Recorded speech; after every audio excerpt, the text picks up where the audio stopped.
Welcome to another episode of History on Stamps.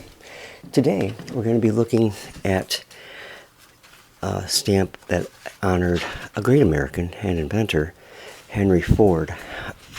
The stamp shows him in his famous car, and what I have is not a first day cover cancellation. I have a first day of issue program featuring inside the stamp with a first day of issue on it, stamped on it, and it is stamped Greenfield Village, July 30th, 1968.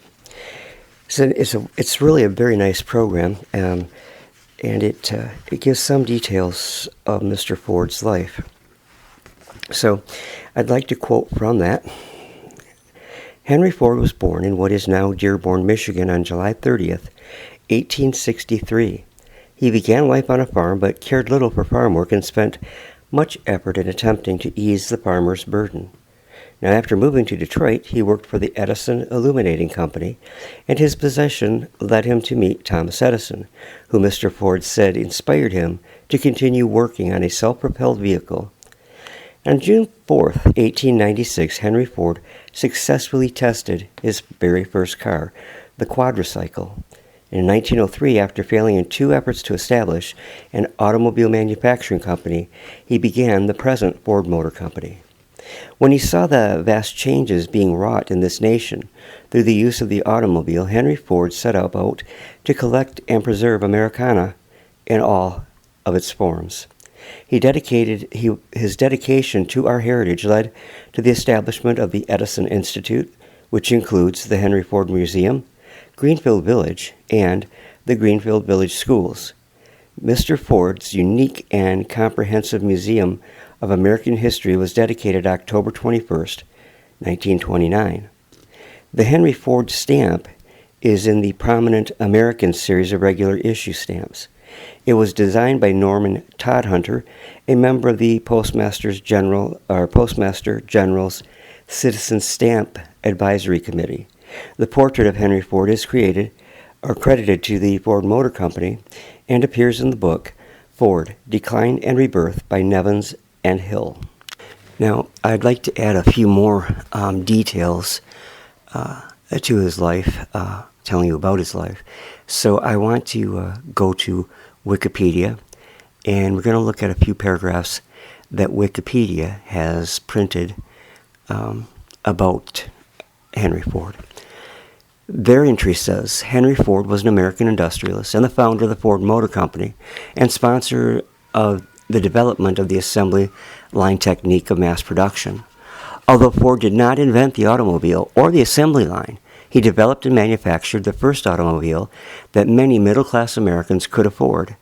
In doing so, Ford converted the automobile from an expensive curiosity into a practical conveyance that would profoundly impact the landscape of the 20th century. His introduction of the Model T automobile revolutionized transportation and American industry. As owner of the Ford Motor Company, he became one of the richest and best-known people in the world.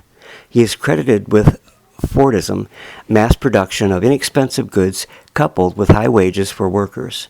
Ford had a global vision, with consumerism as the key to the two-piece.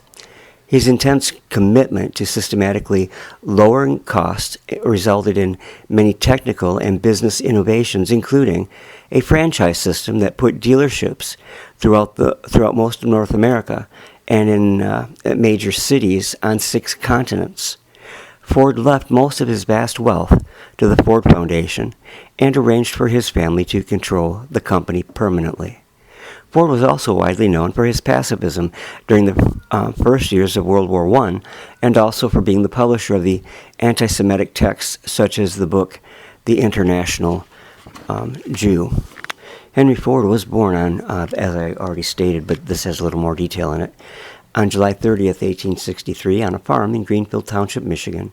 His father, William Ford, was born in County Cork, Ireland, to a family that was originally from Somerset, England. His mother, Mary Ford, was born in Michigan as the youngest child of Belgian immigrants, and her parents died when she was a child, and she was adopted by neighbors, the O'Hearns. Henry Ford's siblings were Margaret Ford, Jane Ford, William Ford, and Robert Ford. His father gave him a pocket watch in his early teens, and at 15, Ford dismantled and reassembled the timepieces of friends and neighbors dozens of times, gaining the reputation of a watch repairman. And at the age of 20, Ford walked 4 miles to their Episcopal church every Sunday. Ford was devastated when his mother died in 1876, and his father expected him to eventually take over the family farm. But he despised farm work, and he later wrote, "I never had any particular love for the farm. It was the mother of the farm that I loved." In 1879, Ford left home to work as an apprentice machinist in Detroit, first with James F. Flower and Brothers, and later with the Detroit City Dock Company. In 1882, he returned to Dearborn to work on the family farm, where he became adept at operating the Westinghouse portable steam engine. He was later hired by Westinghouse to service their steam engines, and during this period, Ford also studied bookkeeping at Goldsmith, Bryant, and Stratton Business College in Detroit. Ford married Clara Jane Bryant on April 11, 1888, and supported himself by farming and running a sawmill. They had one child, and his name was Edsel. He was a man whose automobile, for the masses, indeed changed the United States forever.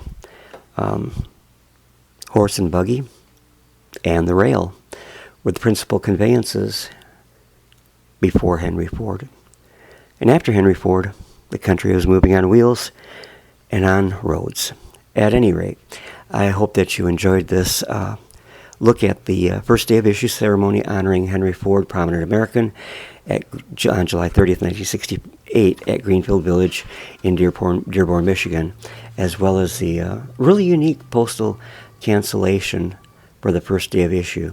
Thanks for stopping by, and have a great evening. God bless.